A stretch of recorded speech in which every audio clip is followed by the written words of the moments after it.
Hey, what's going on, guys? Welcome back. Droid Life Show. Today, episode 207. It's Friday, June 28th. I'm your host, Kellen. With me, Tim. Tim, say hi. Hi, guys. How's it going? Tim here. So thanks for joining us on this fabulous Friday. Well, it's Friday morning, actually, still here out west. A little bit earlier show today because, I'm not going to lie, USA. The Women's World Cup is in, 2 hours at our normal slot. So, yeah, we're early because World Cup is today. So anyway, thanks for joining us a little bit earlier. Good show, plenty of topics, kind of some spread out from the last couple of weeks. We do have trivia at the end of the show. If you're new around here and you're watching live, we do trivia at the end of every show where you can win fabulous prizes. We put up questions, you put up answers. It's fun. This week, today, we're giving away $10 in Google Play credit to everyone who wins. So 5 people will get $10 in Google Play credit. Also, final reminder for donations. If you've been following along with us for at least the last 2 months, we said that we were taking donations during the show. And after 2 months, so at the end of June, we were going to donate 100% of whatever came into the Oregon Humane Society, take care of some animals. And we're at the end of June. This is the last Friday of June, so the last day. So donations, if you want to, donate 100%, and we'll have 2 months worth. We're going to total them up, tell you how much you guys have donated once we've actually had a chance to look at all of that, and then share that with you, donate, all of that stuff. It's going to be awesome. So Oregon Humane Society, today is the last day for donations. And speaking of that, a whole bunch have already rolled in, even before we started. Looks like Ryan Kaur dropped 70, I believe those are rupees. Those rupees. I believe you're right. 70 rupees. PC 747 dropped $20. Eric Ortiz dropped $10.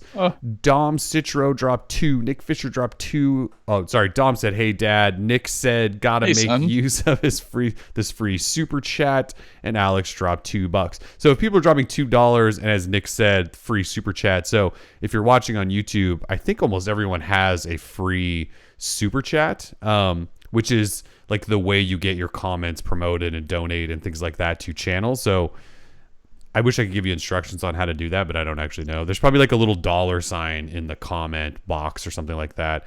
And most people have a free $2 super chat. So if you want to use your free $2 to donate to the Oregon Humane Society, now is your chance. Sarah Washington drops $5, says, "Sup DL peeps, gotta get my last donation in for all our animal friends." And then Alex followed that up with another $5. We're off to a good start today. Yeah, good final donation show here. Thank you so much. Thank you guys so much. Let's see. As far as topics go, bunch of stuff. But first, 2 announcements. We got 2 giveaways going on right now on the site. We're giving away a Huawei tablet, and then we're also giving away a bunch of Mophie juice packs. So the juice packs are for Galaxy S10 family. What do we have? 2 for the S10, 2 for the Plus, and 1 for the E? Correct. So Mophie juice packs, if you guys don't know, they're battery packs that you attach onto your phone. They give you extra battery. They have pass-through charging and all of that stuff. Mophie's like the big brand that does that. So Mophie juice, we have 5 of those.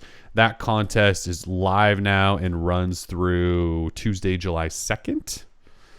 And then the second contest is for a Huawei MediaPad M5 Lite. And we got 1 of those to give away, and that contest also runs through Tuesday, July 2nd. So 2 contests. They're on the site. Go get them. Get free stuff. If you're not happy with Google Play credit, this is your opportunity to win other prizes through the website. So lots of free stuff this week. Good luck. Yep. Philip just dropped $1. Thank you, Philip. Cheers, Philip. All right, so a couple giveaways. We got trivia at the end of the show. Last day of donations. It's a big day. It's a good show. And USA is going to dominate France here in like 2 hours. Oh God, don't jinx it, please. Probably just did. Just did. Thanks, commentator. Yeah. All right, topics. Let's dive into some. The big news probably to start, well, today anyway, is Galaxy Note 10 or Note 10 Plus.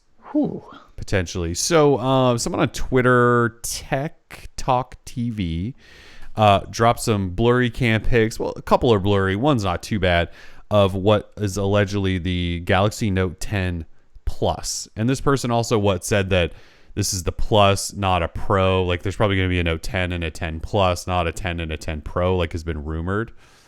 Whatever. It's a Plus versus a Pro. The pictures of it, though, they match up exactly to the CAD CG renders that we saw a few weeks ago from OnLeaks. They show a very squared off Note device with a little hole punch camera centered at the very top of the device. Slim bezels. We do have buttons on there. Not surprising, but to see it in the flesh, in like a real version, it's, well, first of all, it's very square, but rectangular, I should say. But it's like super crazy, wild all display. Assuming these are real, right? Like the all displayness of this is like another level, don't you think? It looks really hard to use. Yes, very. I was trying to understand the finger, or excuse me, the power button on the right side. You know, I'm trying to put it into like this actual size, and again, that power button just looks way up there on that top right side. Mm-hmm. So completely unusable in my book, and you'll just probably have to tap on the display and use the fingerprint reader or whatever like you did on the S10 and S10 Plus. But other than that, with that little cutout there, it looks cool. Like back in the day, this would have been amazing. This would have shocked and wowed. Yeah. Except now we're like, there's like better ways to implement it. Like I enjoy what the OnePlus does with the pop-out camera and all that. And now who is that? Oppo or is it Vivo? Yeah, and Oppo's got in-display cameras. Like I think are we past the cutouts and the notches and all that? Like I feel like there's other solutions now. So it looks cool, don't get me wrong, and I love the placement over the S10 Plus placement, the S10 placement where it's in the corner, pushing out your icons, right? This is going to allow your icons just to sit naturally up in that bar. Everything can be separate now, right? Exactly. You got notifications totally here, cool. Status stuff over here, yeah. Yeah. Other than that, I mean, the phone's a trip. Like it looks pretty wild. All display. I'm sure that display is going to be unbelievably awesome, like all Samsung AMOLED panels are these days. So I'm sure it'll be good. As Eric Ortiz in the chat says, good symmetry, much better symmetry than what we've seen from Samsung already. So, yeah, if you're big on the OCD stuff, then this looks good. It's good. Yeah, the only problems I have are exactly what you just said. I don't know how the hell you're going to use this thing because there is zero bezel and it's huge. And so, I mean, your hand, palm touches, all that stuff could be a huge issue. But it looks crazy. It looks really cool, but also very square, very, potentially very difficult to use. I'm not a fan of the naming. Why does there need to be a Note 10 Plus? I mean, the Note was already sort of like a plus device in and of itself. It's got the S Pen. It always has top tier specs, and it's large and in charge. So adding a plus to it, I don't quite understand. If the plus one, say, features 5G and another one doesn't, or if there is that smaller one, then why not just call this the Galaxy Note 10 5G like they did with the Galaxy S10 5G? That thing's even bigger than the Plus, and that's not a plus. It wasn't the Galaxy S10 Plus 5G. It was just the 5G, and we knew it was huge, camera setups and stuff. I don't understand the naming scheme we got going on here.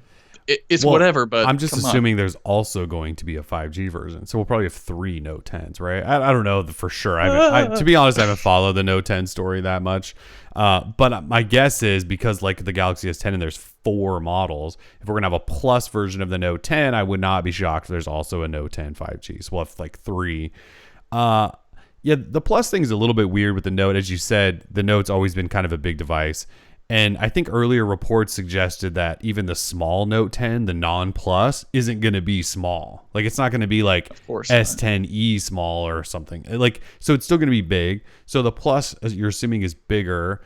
And then how do they make it additionally a plus? Like, maybe there's a ceramic version, right? Like with the Plus, the regular S10 Plus, it's the only one that comes in ceramic, so it's like a plus upgrade, right? So maybe the Note 10 Plus comes in ceramic, and then maybe there's like an extra like gig version of storage or something. I mean, right? Like, so they'll give you higher tiers of things, which gets it to plus. But it is a little bit weird just because the Note 10 was already I don't want to call it stuff and things because that's an LG phone, but like the Note 10 had the extra stuff and things that other phones didn't. So I don't know why we need like 2 to 3 versions of the Note, but I guess options are fine, right? I don't know. Options are great. I just I like Tech Matter in the chat. He's saying the S10 Plus Note Pro 5G. I mean, yeah, we might as well get crazy with it. So we'll see. I mean, of course, it's a Note phone. This thing is going to be popular, unless it explodes, and people are going to love it. The Samsung fanboys will defend it to the death, and bless their hearts. At least One UI is fun to use now. Like I'm gonna give this phone a shot. I'm a Note fanboy. I'm sure it'll be a really, really good phone. But yeah, like I already know it'll be way too big and squared off, so I probably won't like it. Curved display. Yeah, and the curved display and all that stuff. But I'm sure it'll be an excellent phone for those who like phones that size and shape. I'm trying to be just down the middle with the Note. I don't have a dislike for the Note line. There's been past Note phones that I really, really enjoyed.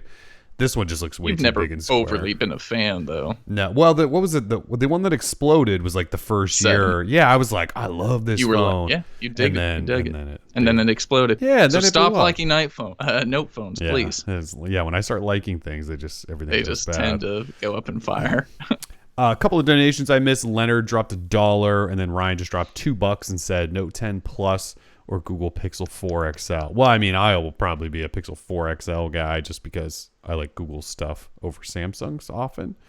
And the Note 10, like I just mentioned, will be too big. I'd rather just use an S10 versus that because it'll just be ginormous. They'll have the same processor, I'm sure.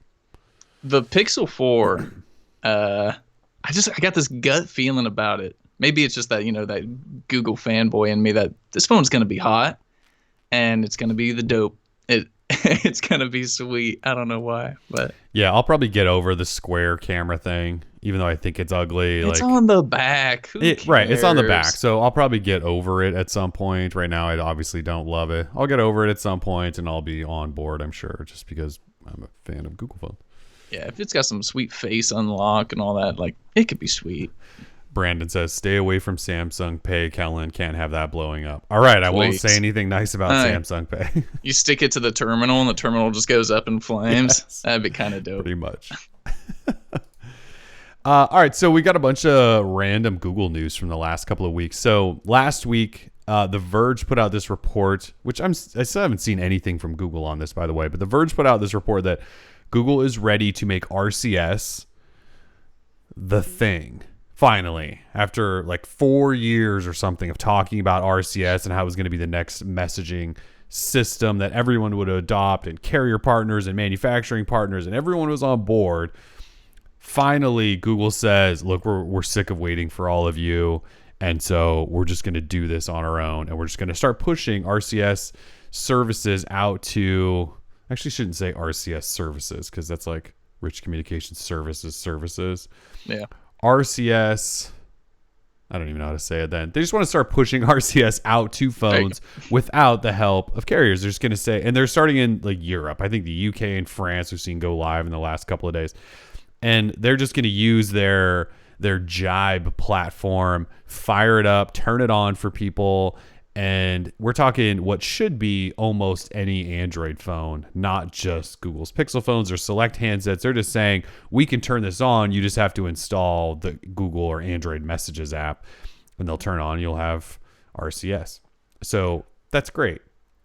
We don't know if it's coming to the US. Because again, Google hasn't really said anything. Like they obviously sat down and did some interviews with The Verge, and they put together this whole thing that says like RCS is coming, we're finally ready.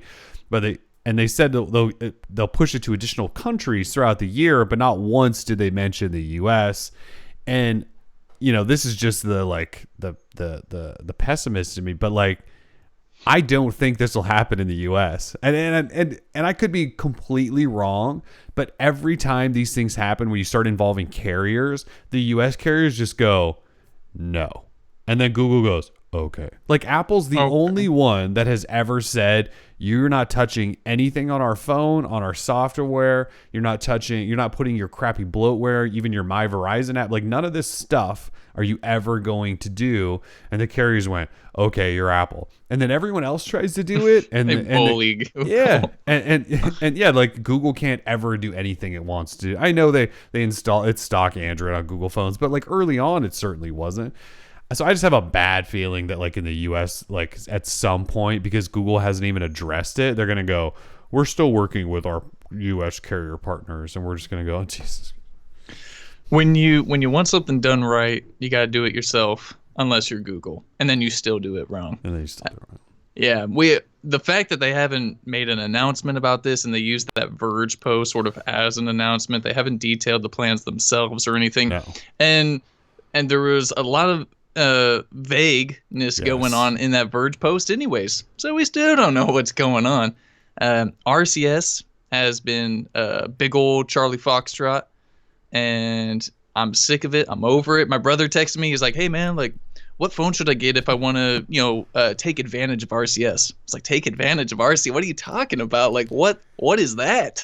So I just said, dude, you got Hangouts. You're talking to me on Hangouts right now. Like that, I would use that over texting and RCS and all that stuff. So just stick with Hangouts. You'll be all right. Or WhatsApp. I don't know, man. RCS, it's one of those topics I do not like discussing.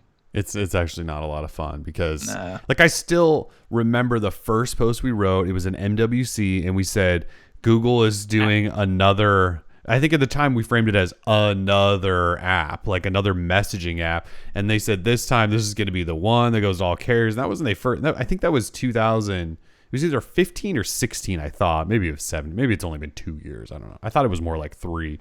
And then Sprint was like, we're on board. Let's do this. And Sprint started rolling out RCS pretty quickly, right? Yeah. And since then, nothing has happened. And then last year, there was this big talk about RCS and how Google is rebranding it to Chat, right? Which is confusing as hell since they already have a Hangouts chat. So that's Google adding to the confusion. And then it was like, well, it's happening now. Like the carrier partners have signed on. They're going to start enabling it. And then no one started enabling. Like T-Mobile kind of did on this phone. And then this phone has their own RCS platform, which doesn't work with Google's. And then Verizon's doing the same thing. Like they only gave it to the Pixel 3, not the Pixel 2 or 1. And then now the Galaxy S9 has RCS, but it's not Google's platform. So they don't connect. Like it's the stupidest thing ever. And so Google says they are. And in the UK, in France, everywhere else in Europe, sure, I wouldn't be surprised if they do that. Here, I have my doubts that it'll happen for a long time still. Yeah, Scott McDonald in the chat was saying, why can't Google just build out Android messages like iMessage? And that's always been sort of what the Android people want. They want their own sort of Android message. I don't know what the deal with that is. Like, does Apple hold a patent on something that is like critical to the success of iMessage that makes it special? I have no idea. I don't know anything about iMessage. I've never used it before. Probably never will. I think Google probably has to be somewhat careful. Well, this sounds weird because obviously Apple's not careful and they just put iMessage on everything and it's just the default and it just does it. But Google's obviously been in trouble, particularly in Europe, by forcing their stuff, right? So if they put a default messaging app that's like, and they like say they bundle that with the Android or the Google Apps package and force Android manufacturers to do that, which is the only way it really gets adopted heavily, then I think they could get into some trouble. But at the same time, like, you should try. and what they're doing, it's worth the fine. Yeah, and what they're doing, according to The Verge, is they're going to make it an opt-in thing. So like, it's not just RCS isn't just on by default. You have to like turn it on, or they'll prompt you and say, "Do you want to turn it on?" You say yes. So they're kind of working around that, but yeah, I don't know why. I don't think any of us know why they haven't just tried to build the iMessage for Android. I'm not actually sure. This is kind of the way they can do it because they have their Jibe platform, which they use for RCS, and they basically have it built into Android messages as far as I know. And obviously they're showing that they can just turn it on for every single phone if they want. I'm not sure why they don't just do it, but there's clearly some hurdles they need to get by or some carriers standing in their way. Right. Chris Jennings in the chat says, I'd like to think I'm a pretty tech-savvy guy, but messaging confuses the hell out of me. SMS, RCS, iMessage, Google Voice, etc. I never really know which behind-the-scenes technology is sending my message. Dude, you're not alone. You're not alone. Half the time, I have no idea what's going on. So by default, I have my phone send out via Google Voice my phone calls. Yeah. Except sometimes, do you want to use your carrier number or your voice number? Do you want to send this message via SMS or voice? I'm like, I thought, like, it's the most confusing thing ever. And this isn't just an Android problem, I think. I don't think iPhone users are out there worried about who's sending their message or what, service they're using. Well, what do they worry about? The green bubble or something, which means you're an Android like peasant. Yeah, pleb. Yes. Android pleb. Yeah, that's the only thing they worry about. Otherwise, they just open the messaging app and they send stuff, and it just works no matter who they're sending it to. Just some get a slightly better experience, and it's color coded, so they know. They know if they're talking to a peon. Yeah, I mean, I'm kind of with you. I use Hangouts for most because we've talked about this a lot, but I got my whole family and everyone I knew on Hangouts a long time ago. And then I have Google Voice to do my calling and my actual texting because that's my Google Voice number is my phone number that I tell people. Right. So I use those two. And then every once in a while I get a message like through Google's Messages app, which is usually like a text from my carrier saying my bill's ready. So I kind of have that I check every once in a while to make sure I didn't miss a message or something. So yeah, I have like 3 going on. Typically it's like 90% Hangouts, but often I have to go into these other ones. I would love a single messaging app, and I think we all thought that was like maybe going to be Allo at some point, and then they just gave up. So, well, we thought it was going to be Hangouts too, and they gave up on that. So, yeah. It's still a mess. So yes, if you're confused, pathetic. I think we're all confused. Well, yeah, Chris Jennings just mentioned something about Hangouts and how it has Google Voice in it. If you're on Google Fi, well, I don't know if you mentioned the Google Fi part, but yeah, like remember there was at one point where Google Voice integrated with Hangouts, and then they pulled it back out, except if you were on Google Fi. So like Google Fi people still have that integration of voice and Hangouts, but no one else. I mean, like it just. The level of confusion is something else. Ding. Yeah. Yep. Get it out of here. So anyway, RCS is sort of happening. Google. Maybe. You suck at messaging. Yeah, they really do. It seems like it shouldn't be this hard, but it is for them. Ding. Yeah. All right, another Google news. Google has announced that they are no longer making tablets for the time being. So Computer World actually weighed in with this first. They said there was an internal meeting at Google where they talked about how they were working on a couple of tablet projects, probably smaller tablets, and they canceled them. And then Google came out and confirmed it, including Rick Osterloh, who's the head of hardware. He came out and said, yes, we're solely focused on building laptops. And they're still committed to supporting like the Pixel Slate, but they're no longer going to make any new tablets. Google out here waving the white flag for Apple and the iPad. Come on, man. Have a little bit of fight in you. Gosh. They don't, though, because they don't ever go all in on this stuff. It's like we just talked about with RCS, right? How we're saying just do it, Google. Just go all in on messaging, do the RCS thing, and they won't. Same thing with tablets. Early on, they kind of tried with the couple of Nexus 7 tablets that were good. But like the Nexus 10, that Samsung built thing was one of the worst tablets ever made, performance-wise and all sorts of stuff.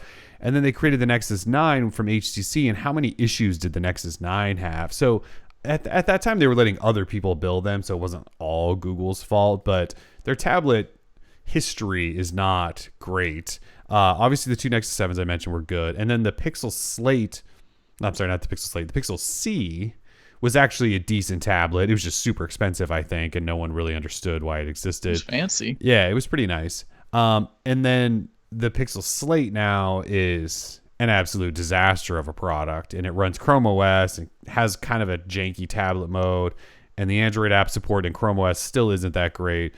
And I know we have some readers that have told me that they think the Pixel Slate is a great product. I think they all use it in sort of the desktop laptop mode with a keyboard attached, because it's not the worst there. As a tablet, though, it's a disaster, and it is awful, and no one should spend $900 on it or whatever it costs these days. So anyway, the Slate sucks, and Google is giving up on tablets for now. Yeah. Ah, Jesus. Whatever happened, I think I was talking to you, I was like, man, whatever happened to like the Nexus 7? Didn't that thing sell like hot cakes and then they just disappeared? Yeah. I don't understand. The Nexus 10 was somewhat cool. But these big old tablets, like I like the more portable, something like, oh, you're on the road trip, throw that thing at the kid. Yeah. Whack them in the head with it. And then they're there with that in the car. Like these are good media consumption devices, which is all they ever are, because the Android world ecosystem sucks for tablets. Yeah, it does. App developers don't want to make special tablet apps because tablets aren't selling, because Google's not really backing that hardware very much. So it was like a lose-lose situation going on there. And bless the partners, Huawei, Samsung, I think, still making a couple of cheapy, LG maybe. They're basically yeah. And Google says they're still going to support them. Good luck with that. I mean, they kind of have to with this Pixel Slate because it's brand new. And then they have partners that are still making Chrome OS tablets. So they have to evolve and improve that tablet OS and UI, but it's just not good. We had somebody ask the other day, like, what tablet should they buy? They were like, all I want is a stocked Android tablet that runs well in a decent size, and that doesn't exist. The only stock one I think that anyone's talking about right now is Walmart introduced some cheap tablet that's like $60 or $70, but the specs on it are really low end. The display's like it's like barely above 720p. Like, it's not a high end tablet, and that's why it's $60. Little QHD. Yeah. Little pen tile. Yeah. So there isn't. If you want to buy a tablet, you have Samsung and Huawei, or you should just buy an iPad, which I'm probably going to tell you, just go buy an iPad. Like, just buy an iPad. All your Google apps are on it. The only problem is if you've bought a bunch of apps through Google Play, those obviously aren't going to be there. But like Google Play Movies, like say, like for example, me, all my movie collection is in Google Play Movies. And so we have an iPad that, my son uses on road trips. Well, yeah, but Google Play Movies is on there. You just can't buy anything. But so your library is all there. Yeah. So there are some workarounds, but yeah, just buy an iPad. Samsung tablets are fine. Clinton says he has a Tab S4, and I think that was the last high end one they made. I think we're all waiting for the Tab S5 right now, because they have an S5e, but I'm sure it's fine. Yeah, there's not very many options. I would seriously just say buy an iPad. I know it sucks, but Apple won the tablet thing years ago and has continued to be the tablet kings, and Android manufacturers have given up. I still don't personally have any use for a tablet, so it's no big deal. I would much rather just use a laptop if I'm trying to get actual work done, real productivity. I know you Android tablet people want to understand real productivity. Same for you Chrome OS people. You don't obviously know what real productivity looks like. So I know we've had that argument before, and I love that argument. I know you just hate Chrome OS because you don't understand it. That's fine. Something like that. I like real apps, not web-based jankathons.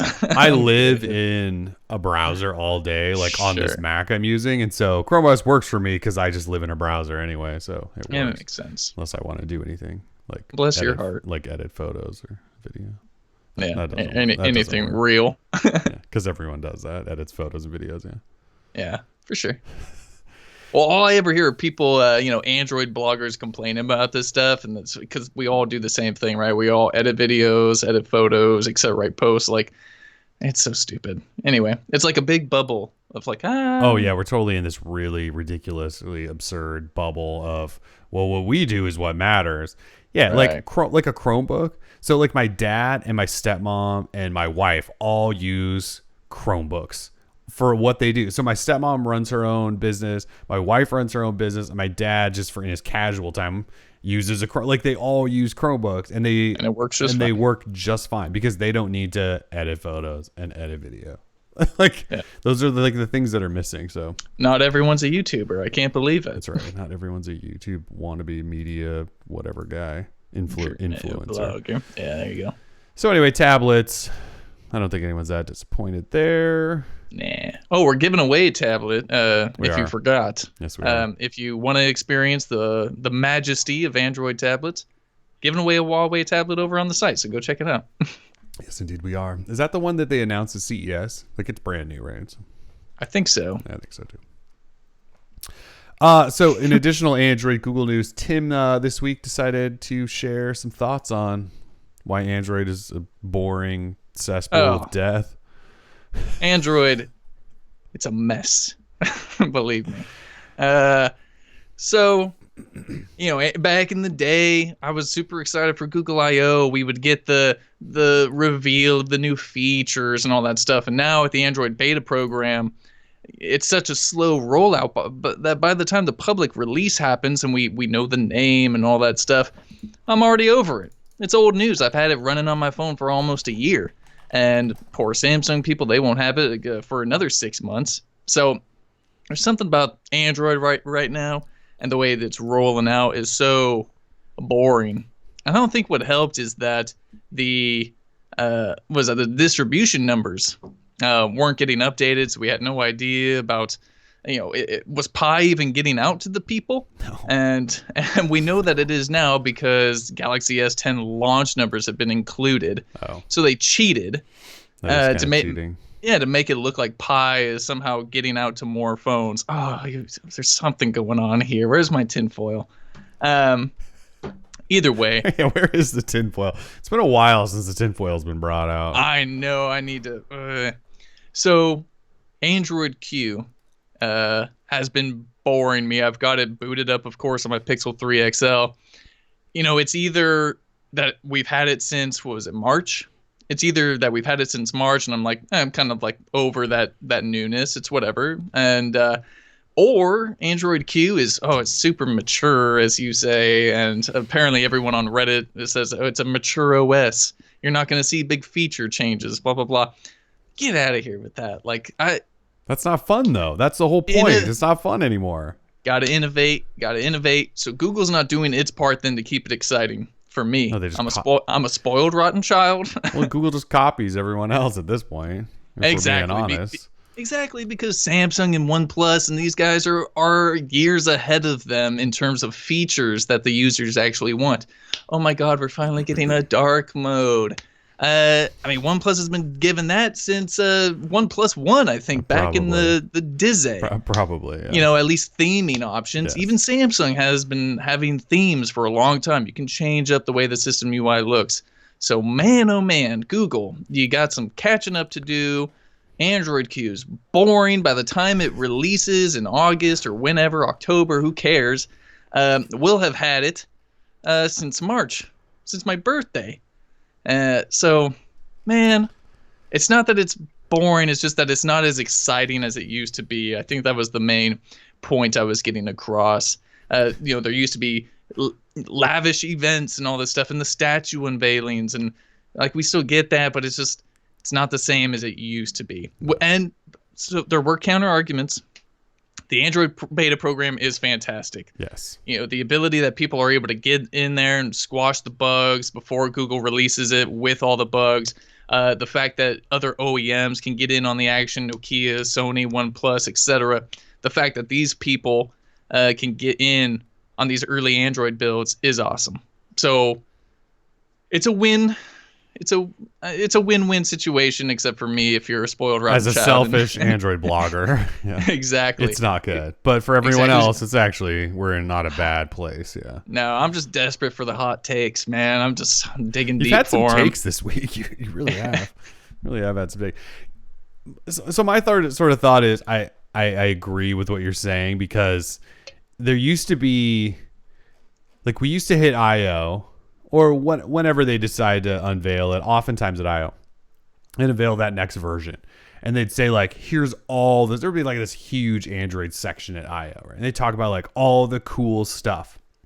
And a lot of times they put out the first preview build at I.O. I don't know how many years I was sitting in I.O. trying to type up the keynote and also flashing whatever Nexus phone I had or whatever, right? Good times. Yeah, and so then we'd spend that entire day going, here's all the cool stuff in this first build that we found. And you had this, like you said, you had this kind of big unveiling and all this stuff. And then now it's the first beta or dev preview, whatever it is, drops in March. So 2 months ahead before. Of I.O. Yeah, and all they do is write up a blog post, and they kind of reveal a couple of features, and then they change some stuff. And then the next one, maybe they reveal something, they change some stuff. And then we get to I.O., and now they just kind of go, all right, we're in the third beta, and they spend all of 2 minutes talking about it, and they go, well, here, just flash it. And they put up the screen that says Q with all the features to spell out the letter or whatever, and it kind of shows them stuff, and then we get another preview, and then we're at stable, and then we're done. And so yeah, you don't get that big here's Q, here's all of the amazing, like when Apple just did WWDC, or no, they just had not WWDC, they just had like a developer event or something. They announced the new iOS, right? Didn't they just do something like a week ago, 2 weeks ago? But anyways, they like spell out everything, not everything, but they have like this big presentation on all of the new cool iOS stuff. Whereas Google does a little bit of that, but it doesn't feel like it's as grand as it once was. And so, yeah, like part of the exciting thing was, here's the new version. We now know it. Let's everyone dive in at the exact same time. Now there's like kind of this slow trickle out. And then by the time it's stable, you're like, well, we've been on 2 stable builds for 2 months now. Thank you for the stable build. And then at that point, it kind of goes back to being negative, because then we just go, all right, how long is it going to be before all these other a-holes update their phones to it, right? Like Samsung people and whatever. And so then it kind of like takes away. And then by the time those people get it, you and I have been running it for a year.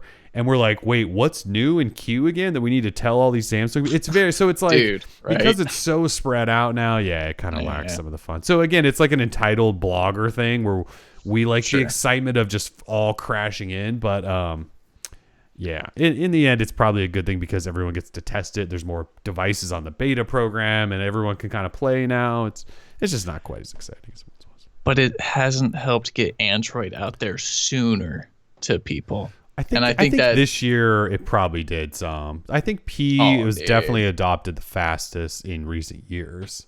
Nope, we got Motorola straight up canceling Pi updates. You got Samsung, who took until, what was it, February? Hey, they started in January, I think. Late January. But that's early for them. Oh, that's early schmerly. That's like still 5 2 months early. So so the beta for Pi released in March. And then they got it almost a year later. So the beta does not help. No. It may have gotten better. It didn't really help. It helped a little. LG's out here just not updating phones. Radio silence. Come on. That is what I was going to say. It might have helped Samsung a little bit, or maybe they just acted like they cared a little bit one year. And then OnePlus has gotten better. It didn't help anyone else. It didn't help Motorola. It didn't help LG because they don't care. They don't want to put the resources into these things, which has always been the problem, right? It's never really been about like how hard it is to upgrade, I don't think. It's always been about whether or not these companies want to put the resources. Want to make that investment. Yeah, because remember when Motorola cared and was cool for like 2 years? And they put out, I can't remember what build it was, like, I don't know if it was Lollipop or Kit Kat. Remember like the week Google released Kit Kat or something like that? Like the Moto X got it the same week or within 7 days. And Motorola did that for about a year just because Google was like actually powering them and they cared and they put the resources into it. It's just these other companies just don't care. So. Yeah, Eric Ortiz says LG's software upgrade center is pretty much a joke. Yeah, what you don't know is that software upgrade center is actually located in Chernobyl. And so they haven't been able to get in there to update your phones. They're very sorry about it. They just built it in the wrong spot. Rashad Gaddis says it was Kit Kat. 19 days after Google. Sounds about Kit right. Kat. No, good. Rashad dropping knowledge. Dropping big knowledge. Yeah, I mean, it was something like that. So, yeah, the companies can't get... Remember HTC for about 2 months, they said, we're going to get... What was it? They said, we're going to get these updates out within... Was it 15 days? Was it the 15-day promise? And you and I tracked it, and they didn't even last 2 months. But that was, again, probably not a resources problem. Well, it could have been a resource problem. They were failing. But that's just a commitment thing. When they wanted to do it, they did it, and then they just decided no longer to do it. So... Yeah, and that's why I think we will always praise those companies who can get it out quick. We understand that Essential is basically only using AOSP, and they're able to pump out these updates super quick. But if you can get updates out quickly, then we're going to praise you for it. So I know Kellen's about to go off on Big Bomb Dono Don. Yeah, I'm going to let you. You want to? Big Bomb Dono Don. He's back. Big Bomb Dono Don just dropped $100 donation and says, get my new Chewini in 3 weeks. So it's game on. Chewini. I don't know what a Chewini looks like. I should look that up. Sounds like, sounds kind of like a dirty word, but it's probably a cute little pup. It's a cute little pup. It's a little weenie. And I'm assuming... Big Bomb Dono Don just dropped $100. Big Bomb Dono Don, you were crazy, man. That is amazing. Dachshund Chihuahua. A Chiweenie. Oh, so it's like a mix between a Chihuahua and a wiener dog? Dachshund. Yeah. Oh, that's probably a cute little thing. Yeah. Aw. Don, you Big beast. Bomb Dono Don. Little Beast. doggy. Congrats on the new pup, too. Thank you, Don. It's going straight to the Oregon Humane Society. They're going to love you. We're going to put your name's going to be on the check. What a beast. It's going to be from DL and Big Bomb Dono Don. That's crazy. Thank you, sir. Really appreciate that. That's amazing. So yeah, back to Android Q and Android updates. Yeah, I think I'm with you in that. We're just a little bored. And then as we mentioned, like Google just they're playing catch up. And it used to kind of be like they're kind of playing catch up. Now it feels like they're really playing catch up with most stuff. There's been little innovation on the side of Android builds. And I think part of that is because they kind of save the innovative side for Pixel phones. Like they put stuff in Pixel phones. Like that's where they spend time making the camera app, right? Like there used to be just a basic Google camera app, I think, that almost anyone could have. And now it's like the Pixel camera app where not everyone can have it, right? Except for the people that have like ported it over and stuff. But so they've spent some time improving software stuff on the Pixel side, whereas the Android team is like, let's just get this up to par with the rest of the ecosystem. So unfortunate, but that's where we're at. Yeah. Since you mentioned it, let's talk about Motorola for a second. That was going to be a slightly later topic, but let's just get right into that now. Motorola this week, as you mentioned, said that the Moto Z2 Force, which is 2 years old, I think, as of like right now. I think the phone was announced sometime at the end of June, a couple years ago. They said the Moto Z2 Force, it's actually funny the way they worded it. It was like in a forum post. And they said some or a few of the Moto Z2 Force models in the US are not going to get the Pi update. Let's see. Let me see exactly what they said. Oh, yeah. They said, quote, for a variety of reasons, some US Moto Z2 Force models will not receive the Android 9 Pi update, end quote. Some means all of them except the Verizon version. So we don't know what the variety of reasons are, but the Verizon version is getting it because it needs Pi in order to work with that 5G Moto mod so they can say that they have another 5G phone. But yeah, saying some there is not exactly accurate because it's 3/4 of all Moto Z2 Force phones. In fact, again, it's all of them except the Verizon version. So yeah, Motorola is... I mean, because HTC just doesn't really exist anymore. Motorola is at this point like the king of being terrible at software updates. The Z4 came out, and I asked them in a pre-briefing. I've talked about this a couple of times now. What are you guys doing for updates? How long are you going to support this phone? And they said we're only guaranteeing Android Q, and they wouldn't say anything about monthly security patches. So Motorola, they are, if you buy a Motorola phone, what's funny is I wrote this like 4 years ago where I said, if you care about software updates, don't buy Droid phones. I specifically said Motorola Droid phones at the time, but now it just kind of falls into all Motorola phones. If you care about software updates and security updates, do not buy Motorola phones. They will not be updated. Shame on them. Shame. Well, yeah. Shame. Yes. It's not ideal. If you got the phone on Verizon, I guess you're doing all right. But, yeah, then you get Pi for your 2-year-old phone. Yeah. Not great. No. It pisses me off. And as we were just talking about, Motorola, when some Google execs were running the company at one time, and they cared, 19 days. And they got updated. And now, 19 days. Now they're committing to one major update for a phone. Not good. Man. All right. On a Verizon note, though, Visible. Everyone know Visible? Visible is a wireless carrier owned by, I believe it's at least backed by Verizon, and some former Verizon people work there and stuff like that. Anyway, they're a prepaid carrier who sells Verizon service, and it's all done within an app. So they call themselves like a digital only carrier or something, but it's prepaid service on Verizon's network. It costs $40 per month, and it's unlimited data, talk, text, and they even give you hotspot data on it. They support some Android phones. Like their list is not very big. You can check. They have like a bring your own device IMEI checker. But why they're in the news this week is they dropped their speed cap. So they used to limit download speeds to 5 megabits per second, which sucks. I mean, 5 megabits per second is, you can still do daily stuff, but if you ever want to download anything, like, you better be on Wi-Fi. They dropped their speed cap, so you should get full Verizon LTE speeds. And at $40 per month, kind of a good deal, assuming you have a supported phone. Verizon has a bunch of different, like, official Verizon prepaid options. I think the cheapest is like $35, and that gets you like 1 gig of data or something. Yay. So at $40, unlimited high speed LTE, the hotspot's still capped at 5 megabits per second. But yeah, that's kind of a good deal. I actually have it running on. They said that they're soon going to sell the Pixel 3a, which I'm still using. I popped a visible SIM into this to see if it works already, and it does. So I'm using it on this thing. We'll give it a run. We'll run some speed tests this weekend. I can't do speed tests in my house because I'm still in the Verizon black hole of service death or whatever. And I get like 2 down here, so I can't really test. But if I drive 2 blocks away, I get like usually like 60 down. So we'll run some speed tests, and we'll report back on whether or not it's worth it. But at $40 though, seems like kind of a no-brainer to at least try it. Somebody asked me that yesterday on Twitter. They're like, should I leave Verizon for Visible? And I said, well, don't leave them.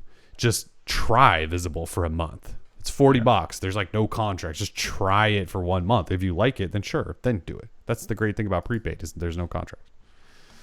All right, that's Visible news. God, we got a lot of Verizon news. Now we're transitioning into bad Verizon news. Yeah, so back in February, actually, we should go way back. I think it was September of last year. We caught wind of a new Verizon device locking policy that went live on like the Spanish side of Verizon's website that they didn't remove in time, and we captured it. And it said that they were going to put forth a 60-day SIM lock on phones. There was also some other stuff in there that talked about like the lock wouldn't come off if you hadn't paid off your phone yet, and some of those things. And that term, that verbiage, I should say, did not stick around because in February, well, after Verizon got really mad at us for sharing that, by the way, they got like really mad at us. Then in February, it comes out that sure enough, the report that we had from 6 months earlier was true, and they were going to come out with a 60-day SIM lock policy, but they needed the FCC's approval because the C block spectrum rules they agreed to years and years and years ago prohibit that from happening. So in February, they asked the FCC, and we know the FCC loves them some wireless carriers. They're the head of the FCC used to work for Verizon. So anyway, we expected them to give them an approval, and sure enough, this week they got the approval. The FCC kind of said like, yeah, we're not going to agree with you that the wording of the C block rules say that you can keep devices locked. We don't agree with that, but we're going to grant you a waiver so you can do it anyway. Like it was like they tried to go, we're a neutral, nonpartisan FCC, and no, Verizon, you can't say that, but you can do whatever you want, is kind of how that played out. So they got the approval, and they've already acknowledged that they will soon put forth a 60-day SIM lock policy. What does that mean for you, Verizon customer? If you buy a phone from them, it will be locked to their network for 60 days. And then after that, it's supposed to automatically unlock, and then you can take it elsewhere. And they say it's to deter theft and fraud and all of that stuff. And that's probably like a good majority of that's probably true, but we know not all of that's true. Like for years, T-Mobile's done those promos, particularly with the Pixel phones when Verizon had exclusive, and they said, buy your Pixel at Verizon and bring it right over to T-Mobile, and we'll pay off fees and whatever, and you can just use it. Well, now with 60 days, you can't do that because it's locked for 60 days. So, yeah, it's kind of annoying. They say it's a small percentage of people that ever buy phones and then switch right away. But if you do buy, and let's say you move or whatever, you decide Verizon's not for you, you can no longer just do that. Your phone is locked to them for 60 days. It seems like such a anti-consumer move, and I guess it's not surprising coming from the anti-consumer FCC we've got right now. Correct. Unfortunate, but it's Verizon being Verizon. So yeah. they're trying to protect their customers. That's what they say, yes. It's a solid argument. Yeah. But their new policy, which hasn't started yet, it will very soon. Again, it should automatically unlock your phone after 60 days, whether you've paid it off or not. And that was kind of one of the holdups previously, was that maybe they were going to try to keep you locked if you hadn't paid it off. But the FCC, I must have said, like, no, you can't do that either. So they changed it before they went live with the policy in February. Brandon said, doesn't T-Mobile do this already? Yeah, so there's a difference. So AT&T and T-Mobile have SIM-locked phones for a long time. And in order to get a T-Mobile or AT&T phone and take it elsewhere, you have to meet a whole bunch of criteria. Like your phone has to be active for probably up to 60 days on some of them. You have to pay your phone fully off. There's all sorts of stuff you have to do with those. But that's because they didn't agree to these special C-block LTE spectrum rules that Verizon did that said they would not lock them. That's the difference.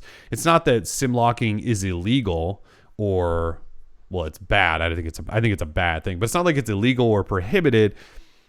It's just that Verizon agreed to not do that in order to license spectrum. And so now they're like, well, we want to do it. And the FCC's like, you can do anything you want. We love you. Yeah, we do. So that happened this week. So just know if you buy a Verizon phone very soon, again, the policy isn't completely active right now, but it will be soon, that your phone will be locked to them for 60 days. Guess it is what it is. No changing carriers. Somebody asked me on Twitter if that meant if you bought an unlocked Pixel, say from the Google store, and you took it to Verizon and activated it there, would it then lock? And I don't have an actual definitive answer for that, but that seems like a big no-no. I think it's only phones sold by Verizon. I mean, I don't think if you take an unlocked phone, and I can try to get an official confirmation on this. I don't think if you buy an unlocked phone and then go to Verizon as like a bring your own device thing, they're going to lock it for 60 days. I don't think that's how it works. Yeah. I don't have work, definitive either, but I don't think so. I don't think they can do that. Yeah. I think it's if you buy it from them.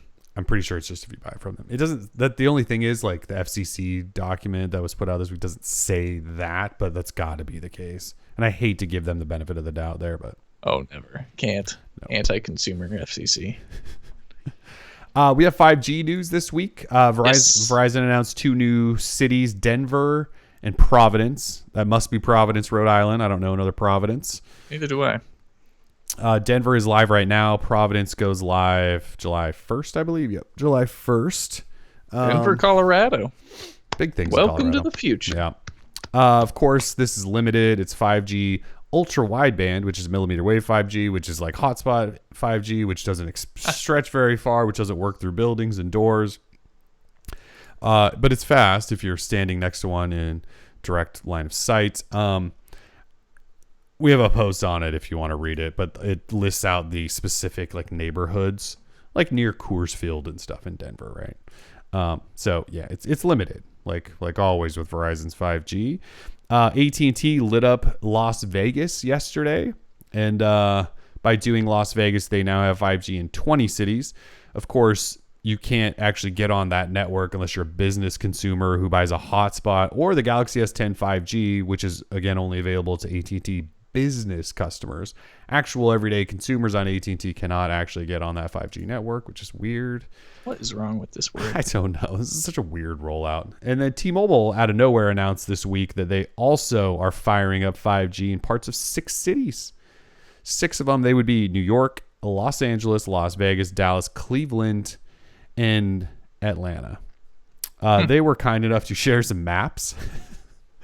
Their maps are, yeah.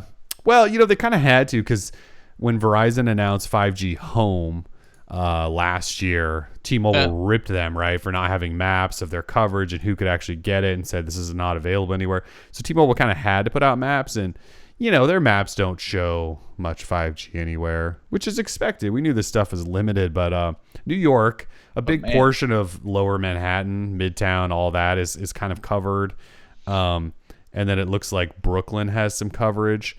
Brooklyn! But like in Vegas, there's a couple of hotels that might have 5G, and then a couple spots downtown, and it's really, there's not much. And then Dallas is like a couple of blocks here and there. I mean, we're not talking about coverage. We're talking about, we got a couple towers. Couple blocks. Yeah, and T-Mobile says specifically that you have to be outdoors. They said it was an outdoor thing, not an indoor thing. So, It's definitely an outdoor thing. it says now available in select outdoor locations. So if you were hoping to have that T-Mo 5G in your office, you're not gonna have it. Pretty wild. So anyway, that's big 5G news all over the place.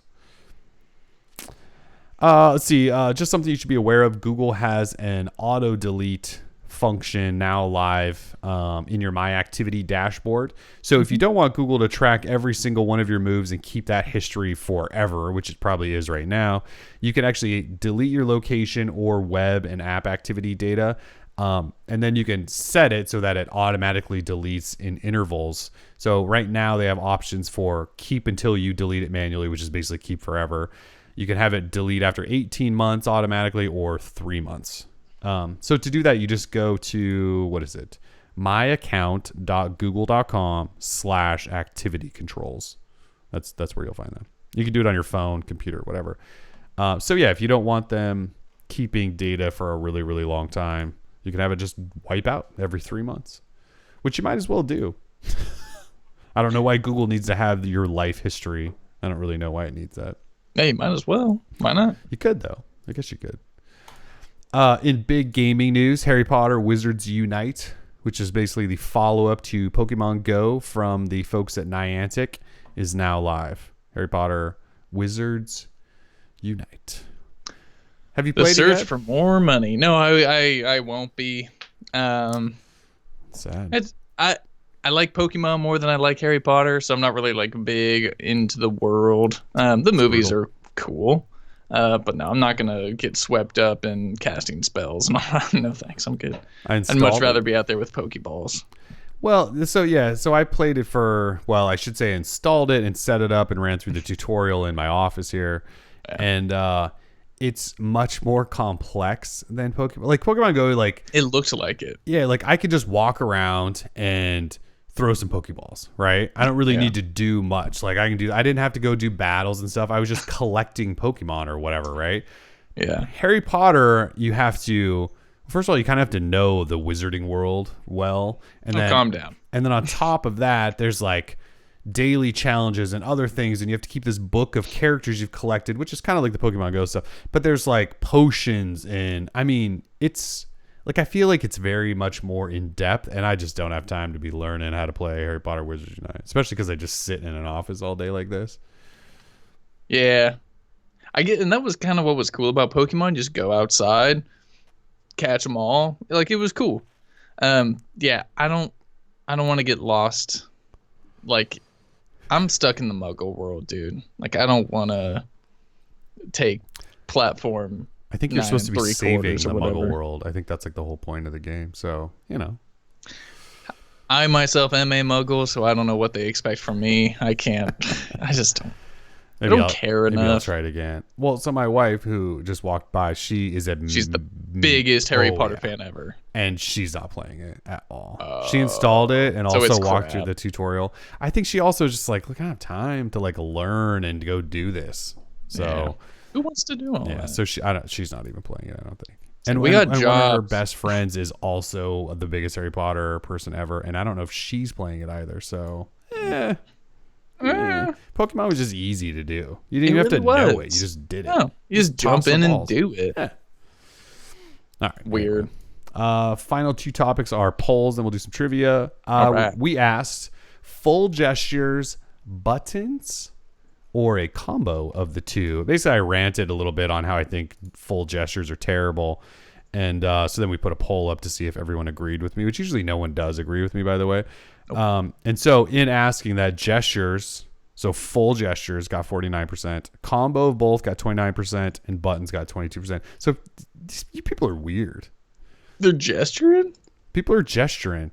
I personally, weirdos. I like Google's weird pill button combo thing. Yeah. I like that because I still have a home button to tap. I don't like swiping in areas that don't exist. Like OnePlus's gestures, I can't stand because there's no like identifier at the bottom, no visual to tell me like where to swipe. Samsung does, but I just don't like swiping because gestures, there's like so much more room for error and that sort of thing. I like a button. Apparently people like gestures. I'm disappointed in everyone right now. Yeah, me too. I'm not a big fan of the gestures we got going. I use the combo personally, the pill and the back Oh, the button. pill's great. Yeah, The I back think button I it's could just do works. without. If I get a little swipe on the pill gesture to go back, I'd be fine with that. I guess that'd be cool, but But I like a physical button. Well, it's not physical, it's virtual, but you know what I mean. I like the presence of a button.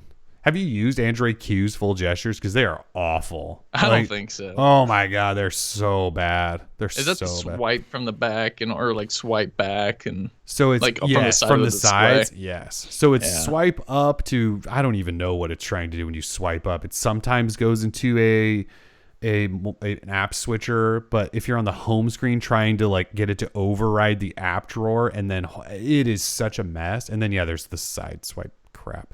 I just like the pill. Just give me the pill. I'm good.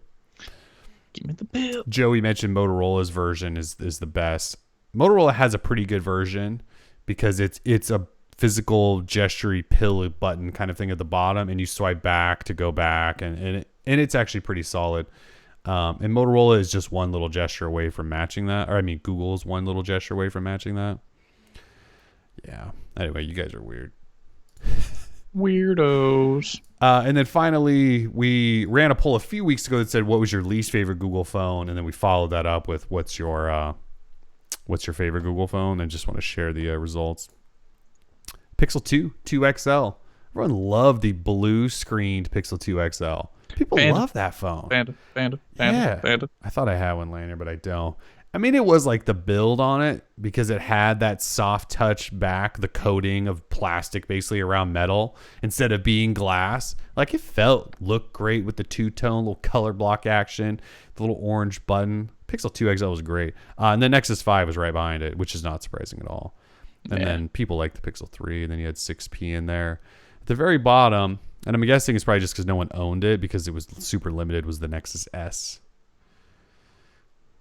I had that bad boy. I had one too. I had a white one. Hummingbird processor. Sick little hardware. Yeah. Gingerbread. That was a sweet phone. But it was kind of a cool little phone. It was the first with NFC. Yep. It did nothing, but it had NFC. Nothing. It like did tags or something. It was very, very tags. weird. When we were talking about putting those tiles around, like you'd put one on your desk to connect to like Wi-Fi. Like the phone already does that automatically. Why do I need a tile anyway? Well, initially they wanted it to just be like also like a check-in service. Right. Like which was, I don't think it was the Nexus, or maybe it was the Nexus S, where around like Portland was one of the markets. Yeah, Google Maps or Yeah, whatever it checked the you in or places, something. Google Places. Yes. And it was like, it just busted and never worked and no one cared. And they wanted you to tap on like windows and stuff. And everyone's like, why am I going to do this? That's stupid. Yeah. Better than Foursquare. I mean, at least you didn't have to tap on a window. Foursquare does still exist. But it's not a check-in service anymore. I just remember Swarm you is. took that stuff very seriously. I still use Swarm. I still check in all the time to everything. It's one of those things like kind of like Hangouts, right? Like my whole family and some friends are on Hangouts and they all still use Swarm. And like I don't know why we do it because it's not like I have 100 people, but like my dad and so my these people mom can just and my know brother. where you are constantly and all that. Yeah, there's like a handful of us that actually check into stuff and like a couple other friends. I don't know why we do. I think it's just because we've done it for so long that we just do. Habit. Yeah, it is like a habit thing. It's so yeah. Swarm is like my secondary Hangouts. Yeah, I guess if you want these major corporations to track you, so be it. Oh, I'm sure the data they're selling on me is fabulous money. Oh, yes. Big Look money. at this guy. Brewery. Uh-huh. Very cool. Well, we know to serve him beer ads. That's good. I wish I got more beer ads. Man. They're not doing their job. All right. It's that time? It is that time. It is that time. It's trivia time. Oh, there's the lights. It is trivia time at this moment of the show. Topics done. Trivia lights are on. Your 144p stream is hopefully up. Refresh if you need to get that crisp connection. We have 5 questions, and we will give 5 people prizes. Google Play credit today, $10 to all winners. And if you don't know what we're doing, we're going to put a question on the screen and Tim will read it aloud. And if you're watching live in YouTube chat, you just type out the answer. And if you're first, you win. It's that simple. It's super easy. And we'll call out your name. There'll be a bunch of people answering at the same time, but don't worry. But we'll call out who is first on our screen. Yep. This week we've got a semi-acronym edition. We've got a couple questions here that deal with acronyms. So we hope you've been brushing up on your acronym game. Get ready to type. Get ready to type. All right. I'm ready for question number 1 if you're ready.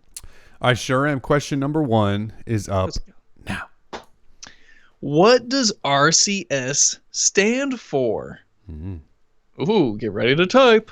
Again, what does RCS stand for? I need the whole thing. Spell it out. How does Eric Ortiz get that quickly? Oh, goodness. Eric knew it was coming. He's like, oh, acronyms? They were talking about RCS? I know he knows. He was totally pre-typing that. Yeah, Eric Ortiz with the correct answer of Rich Communication Services. I mean, that was like, I feel like you barely got done saying that, and he was like, oh, I know this one. God, he's just so good. Yeah, Brandon says, get out of the driveway. Get him out of the driveway. There he is. Oh, yeah, there he is. Good to have you back. Ridiculous. Okay. Question number 2, please. All right, question number 2 is up now. Okay, what year did Google acquire Motorola to the tune of $12.5 billion? Again, what year did Google acquire Motorola for $12.5 billion? I think I just saw Ben Jacobs with the correct answer of 2011. Ben Jacobs. That is Ben correct. Jacobs. Ben Jacobs showed up halfway through the show and was like, hold on, I'm eating lunch. Don't start trivia without me. Har, har. Yep. Har, har, har. And then comes back, dominates it. Gosh. Ben Jacobs, congratulations. I'm scrolling through now, and he was right with 2011, and then like 10 lines later, he typed 2010, and then he just kept going. That first guess, you were right with the first one. Guess, man. Congratulations. It's too funny. Yeah. Ooh, and then he was the only person with the right answer for a while until Jackson Neatert. Anyway, all right. Let's just keep it moving on. Question number 3, please. Question number 3 is up now. What version of Android did the original Galaxy Note launch with in 2011? Again, what version of Android did the original Galaxy Note launch with in 2011? Did Nick Fisher get that off the rip? Wow. Yep. Nick Fisher with the correct answer of Android 2.3, a.k.a. Gingerbread. Man. Nick Fisher, congratulations. All right, Nick, was that a guess, or did you actually just know that? Because that was as fast as that Eric Ortiz. That is wild. That was probably his favorite phone. I thought it was going to be one of those that scrolled forever, and everyone's just going to be spamming out numbers, and he just goes, nope, 2.3. Ridiculous. Nick Fisher, congratulations. Totally guessed it, he said. That's wild. Hell of a guess. Hell of a guess. Some of these people blow my mind. Yes, they do. All right. So we've got 3 winners so far. We still got 2 to go. 2 to go. Let's go with question number 4, please. Question number 4 is up now. What processor powered the 2012 version of the Nexus 7 tablet? Again, what processor? That is a weird word. Powered the 2012 version of the Nexus 7. I'm seeing Eddie Daniels with the correct answer of Tegra 3. Tegra 3. All of our winners have been extremely fast today. Super fast. Eddie Daniels with the Tegra 3. You guys got to let me finish the question that second time. Come on. Too fast. It's so rude. Not a lot of people knew that one or even came close. He's still, like, I'm scrolling through. Oh, there. Ben Jacobs had a Tegra 3 way down there. But yeah. And Eddie was just knew it. That's good. Brandon Fisher with just the straight Tegra. Don't think I would have accepted that. It's got to be Tegra 3. Yeah. Sandoval in the chat says, what's a Tegra? Yeah, yeah, pretty much. If you got a Switch, you know darn well what a Tegra is. Excuse? Which version is that running? The Tegra X, like 3rd gen. What's in the Shield TV? Is it a Tegra? Tegra X, except it's like 1st gen. I thought it had like some other kind of name. I thought it was just like T1 or something. Dude, it might. There's too many. I don't know. Yeah, the parking lot at my house. Yeah, everyone is out here. Yeah, we got one more question to go. It's another acronym, so prepare yourselves. All right. All right, question number 5. Here we go. Question number 5 up now. What does LTE stand for? Again, what does LTE stand for? Get ready to type. Who's typing? Riggs. Royana? Yeah. I'm going with Royana with the correct answer of long-term evolution. Riggs. Sharath, Nick, Eddie, all close there, but Riggs was first. Riggs with the quickness. Riggs. Super quick. Congratulations. And we do accept typos, just in case. As long as we understand what you're trying to say, we do. Not that he did. I'm just saying we do allow typos. Limited typo exceptions. That's right. Exactly. So congratulations, Eric Ortiz, Ben Jacobs, Nick Fisher, Eddie Daniels, and Riggs Royana. You all win $10 of Google Play credit. I'm going to throw my email. I'm sure all of you have my email, but just in case, I'm going to throw my email down in the chat below, and you're going to email me, and then I'm going to send you $10 of Google Play credit. You're fabulous, Brizos. You're sweet. Yes. Google Play credits. Oh, so sweet. Hell yeah.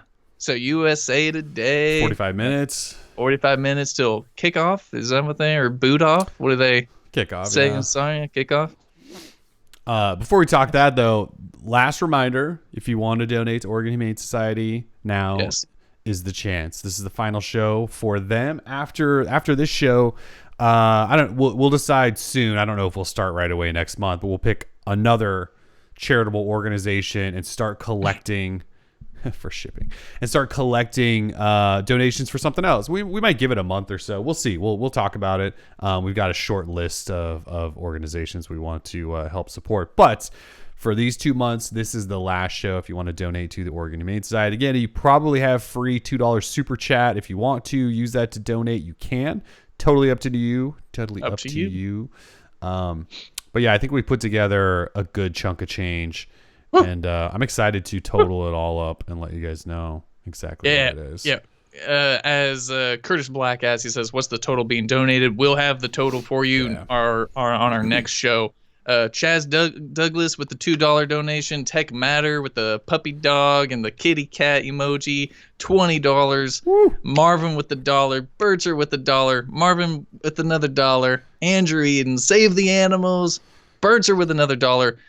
Tech Matter, very generous. All of you very generous. Thank you guys so much. I know OHS is going to be thrilled with any amount, but I know you guys have been super generous over the past 2 months. So I don't think we can wait. Eddie Daniels with another $2. Save the Animals. Larry Mitchell with the Rich Communication Services. Click the live button. Yeah, correct answer. Just a little late, Larry. So sorry. You must have paused the show or something and came back. I don't know. Either way. Congratulations. Just came out of nowhere. Yeah, Larry, we love you, man, but that was a good that was good timing, dude. Wow. So yeah, thank you guys so much again for the generosity. Incredible. Larry thought he was first. Too funny. That's good. That's good stuff. And Big Bomb Dono Don, who, I mean, the dude is a legend. Donated $100 today for the OHS. That's ridiculous. Getting that Chewini soon. Big Bomb Dono. What are you gonna name it, Don? Ryan with the $2. Thank you so much. Thank you, Ryan. Bunch of big donations. You guys are crazy. Love the support. Yeah, we're so for whenever our next show is, next week is the 4th of July week. So there's a chance like next Friday we do a show. It's the 5th, but it's kind of like a weird vacation-y kind of week. I'm assuming there's probably not going to be a ton of news to talk about. So my guess is 2 weeks we'll have the first show where we'll then have the total and we'll tell you guys. We'll do the donation. We might not do the donation on air because I don't know how that would work, but we'll do the donation. Tell you guys how much it is. It'll be fabulous. Yes. I don't have any guesses as to how much, but I think we got a good chunk of change to be able to, like hundreds of dollars, I'm pretty sure, to give to the Organ Humane Society. So amazing job, you guys. Thank you so much for supporting them. It's going to feel good.